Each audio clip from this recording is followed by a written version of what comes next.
கிறிஸ்துவுக்குள் மிகவும் அன்பான தேவ ஜனமே, ஆண்டவராகிய இயேசு கிறிஸ்துவின் இன்ப இனிய நாமத்தில் உங்கள் ஒவ்வொருவரையும் இயேசுவே என்னோடு பேசுமே என்கிற இந்த தின தியான நிகழ்ச்சியின் மூலமாக உங்கள் வீடுகளுக்கு வந்து உங்களை சந்திப்பதில் என் ஆண்டுக்குள் நான் மிகவும் சந்தோஷமாக இருக்கிறேன். ஹல்லேலூயா! எத்தனை சந்தோஷம் உங்கள் அனைவரோடும் நான் மறுபடியுமாக பேச ஆரம்பித்தது. ஹல்லேலூயா! கர்த்தருடைய நாமத்துக்கு மகிமை உண்டாகட்டும். நாம் ஆண்டோட வசனத்தை பார்ப்போம் வாருங்கள். சங்கீதம் 145 15வது வசனத்தின் முன்பகுதி மாத்திரம். எல்லா ஜீவன்களின் கண்களும் உம்மை நோக்கி கொண்டிருக்கிறது. ஹல்லேலூயா! பரிசுத்த வசனம் சொல்லுகிறது, எல்லா ஜீவன்களின் கண்களும் நம் ஆண்டவராகிய தேவனையே நோக்கி கொண்டிருக்கிறது. பாருங்கள், நாம் மனிதனை நோக்கி பார்க்கும் பொழுது நம் முகங்கள் வெட்கம் அடையலாம். ஆனால் ஆண்டவராகிய இயேசு கிறிஸ்துவின் முகத்தை நாம் நோக்கி பார்க்கும் பொழுது நாம் வெட்கம் அடைவதே இல்லை. ஹல்லேலூயா! சங்கீதம் 34:5 சொல்லுகிறது, அவர்கள் அவரை நோக்கி பார்த்து பிரகாசம் அடைந்தார்கள், அவர்கள் முகங்கள் வெட்கப்படவில்லை. இந்த நாளிலே அவரை நீங்கள் நோக்கி பாருங்க. உங்கள் எல்லா சூழ்நிலைகளிலும், கைவிடப்பட்ட நிலைமையிலும், ஒருவேளை உங்களுக்கு எதிராக ஏதாச்சும் செய்தி வந்தாலும் நீங்கள் அவரை நோக்கி பார்க்கும் பொழுது ஆண்டவர் எல்லாவற்றையும் திருப்பி உங்களுக்கு சாதகமாக மாற்றி கொடுப்பார். பாருங்கள் தேவ ஜனமே, மார்க்கு 10:47-48 நாம் வாசித்து பார்த்தால், அவன் நசரேயனாகிய இயேசு வருகிறார் என்று கேள்விப்பட்டு, இயேசுவே தாவீதின் குமாரனை எனக்கு இறங்கும் என்று கூப்பிடத் தொடங்கினான். அவன் பேசாதிருக்கும்படி அநேகர் அவனை அதட்டினார்கள். அவனோ தாவீதின் குமாரனே எனக்கு இறங்கும் என்று முன்னிலும் அதிகமாய் கூப்பிட்டான். பாருங்கள் தேவ ஜனமே, இங்கு பர்த்திமேயு என்கிற ஒரு மனுஷன், அவருக்கு கண் பார்வை இல்லை. ஹல்லேலூயா! அவர் ரோட்டோரம் உட்கார்ந்திருக்காரு. ஆண்டவராக இயேசு கிறிஸ்து ஊழியம் பிரயாணம் பண்ணி கொண்டு இருக்கிறார். அப்பொழுது நசரேயனாகிய இயேசு வருகிறார் என்று கேள்விப்படும் பொழுது அவர் சொல்லுகிறார், தாவீதின் குமாரனே எனக்கு இறங்கும்.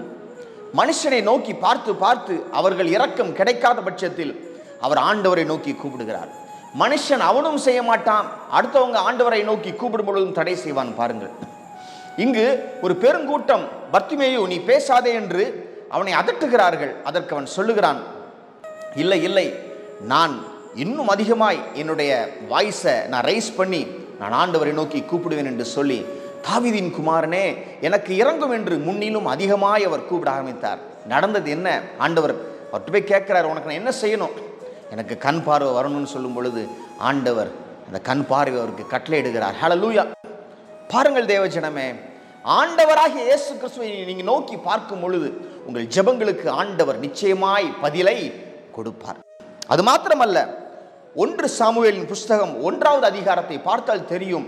அங்கு சாமுவேலின் தாய், ஹல்லேலூயா, அவர்களுக்கு குழந்தை பாக்கியம் இல்லாமல் இருந்தது. சாமுவேல் பிறப்பதற்கு முன்பதாக அவருடைய கணவருக்கு 2 பெண் ஜாதிகள் உண்டு. ஹல்லேலூயா! அதில் மூத்தவள் இந்த தாயாரை நோக்கி எப்பொழுதும் உனக்கு குழந்தை கிடையாது இப்படின்னு சொல்லி அவங்கள குத்திட்டே இருப்பாங்க. அப்பொழுது தாயார் என்ன செஞ்சாங்க? 1 சாமுவேல் 1:15 அதன் பின்பகுதி சொல்லுகிறது, நான் கர்த்தருடைய சந்நிதியில் என் இருதயத்தை ஊற்றிவிட்டேன். 1 சாமுவேல் 1:18 அதன் பின்பகுதி சொல்லுகிறது, அப்புறம் அவள் துக்க முகமாய் இருக்கவில்லை. ஹல்லேலூயா! ஏலி என்கிற அந்த ஆசாரியன் அவர் என்ன செய்கிறார்? இந்த அம்மா உட்கார்ந்து அழுகிறதை பார்த்து, நீ குடிவெறியில் இருக்கேன்னு சொல்றாரு. மனுஷன் ஒருவேளை உங்களை புரிந்து கொள்ளாமல் இருக்கலாம்.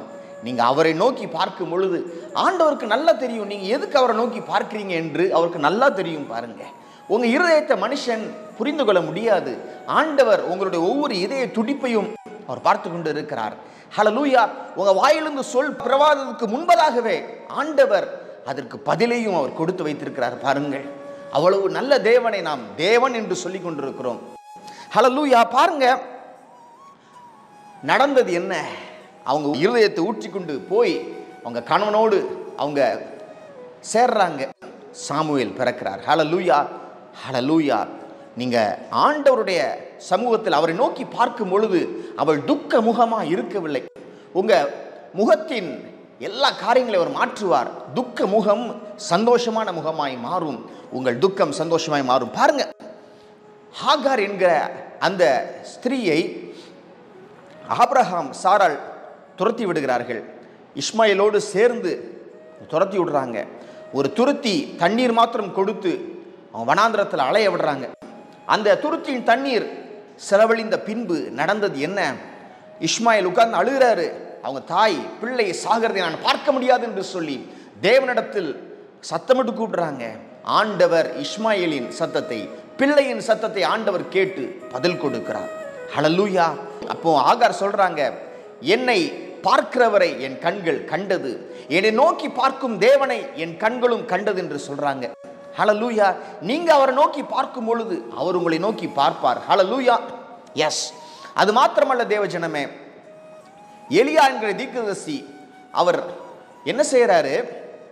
பஞ்ச காலத்திலும் ஆண்டவரை நோக்கி பார்க்கும் பொழுது ஆண்டவர் காகங்களை கொண்டு போஷிக்கிறார். கேரித் ஆற்றங்கரையில் உள்ள அந்த தண்ணீரை கொண்டு போஷிக்கிறார். ஹல்லேலூயா. அந்த ஆற்றில் உள்ள தண்ணீர் எல்லாம் வற்றி போன பின்பதாக ஆண்டவர் சொல்லுகிறார், சாரிபாத் ஊரிலே ஒரு விதவைக்கு நான் கட்டளை கொடுத்திருக்கிறேன், நீ அங்க போ என்று ஆண்டவர் சொல்லுகிறார். ஹல்லேலூயா. ஆனால் எசபேலுடைய முகத்தை அவர் நோக்கி பார்க்கும் பொழுது அவருக்கு வந்ததெல்லாம் பயமும் திகிலும் தான். பாருங்கள், ஆண்டவரை நோக்கி பாருங்கள். பஞ்ச காலத்தில் உங்களை அவர் போஷிப்பார். எசபேல் போன்ற மோசமான ஜனங்களை நீங்க நோக்கி பார்க்க வேண்டாம். அவங்க உங்களை பயமுறுத்துறதுக்கும் நீங்க பயப்பட வேண்டாம் என்று ஆண்டவர்களோடு பேசிக் கொண்டிருக்கிறார். ஹல்லேலூயா. எஸ். நீங்க ஆண்டவரை நோக்கி பாருங்க, உங்க முகத்தை அவர் பிரகாசிக்க செய்வார். நாம் ஜெபிப்போம். வாருங்கள். ஆண்டவரே, அவர்கள் அவரை நோக்கி பார்த்தார்கள். அவங்களுடைய முகங்கள் வெட்கப்படல. ஆண்டவரே, ஹல்லேலூயா. எல்லா ஜீவன்களுடைய கண்களும் உம்மை நோக்கி பார்த்து கொண்டிருக்கிறதப்பா. உமக்கு ஸ்தோத்திரம் அப்பா. ஆண்டவரே, நீர் நாங்கள் உம்மை நோக்கி பார்க்கும் பொழுது எங்களுடைய ஜெபங்களுக்கு நீங்கள் பதில் கொடுப்பீங்க. எங்கள் முக அப்பா கவுண்டனன்ஸை நீங்கள் மாற்றுவீங்க. துக்க முகம் சந்தோஷமான முகமாய் மாற செய்வீங்கப்பா. ஆண்டவரே, எங்கள் தேவைகளை சந்திப்பீங்க, ஒரு குறையில்லாமல் நடத்துவீங்க. ஆண்டவரே, உம்மை நோக்கி பார்க்கிறோம், நாங்கள் வெட்கம் அடைவது இல்லை. ஆண்டவரே, இந்த ஜனங்களுக்கு இந்த நாள் முழுவதும் உம்மை நோக்கி பார்க்கட்டும். எல்லா சூழ்நிலையிலும் அந்த சத்துவத்தை கொடுங்கன்னு சொல்லி செபிக்கிறேன். தேவைகளை சந்தித்து ஆசீர்வதியும். உள்ளத்தின் ஆழத்திலிருந்து இவர்களை நான் ஆசீர்வதிக்கிறேன். நன்றி ஆண்டவரே. நன்றி செலுத்தி இந்த ஜெபத்தை எங்கள் நண்பர் இயேசு கிறிஸ்துவின் நல்ல நாமத்தில் ஏறெடுக்கிறோம் எங்கள் வல்ல பிதாவே. ஆமென்.